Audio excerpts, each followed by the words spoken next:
Greater Israel কি? Greater Israel কি দাজ্জালের আগমনের একটি বার্তা? চলুন একটু বিশ্লেষণ করে জানা যায়। ফার্স্টে জানবো গ্রেটার ইসরায়েল কি, বা এই কথাটা কাদের কথা।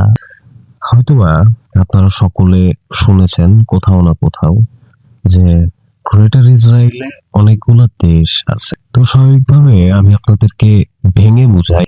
গ্রেটার ইসরায়েলের মধ্যে বিশেষত কয়েকটি দেশ আছে, সেটা ইহুদি যে স্কলার গুলো আছে তারা মনে করে। সেটা হচ্ছে first Palestine, Gaza, West bank আছে, লেবানন, জর্ডান, সিরিয়া এর কিছু অংশ আছে। সবটুকু মিলে তারা মনে করে সেটা তাদের ভূমি। এই ইসরায়েলিদের ইতিহাস 3,000 থেকে 4,000 বছরের পুরনো ইতিহাস। গ্রেটার ইসরায়েল আসলে এমন একটি ধারণা যেখানে বলা হয় আধুনিক ইসরায়েল রাষ্ট্রের সীমানা ঐতিহাসিক বা ধর্মীয় দাবির ভিত্তিতে আরো বড় হবে। আপনাদের একটা ইন্টারেস্টিং জিনিস বুঝা, ইসরায়েলিরা 70 বছরের উপরে কখনো রুল করতে পারেনি কোনো জায়গায়। তো এবার ইসরায়েলিদের কিছু অবস্থান তেমনই আছে।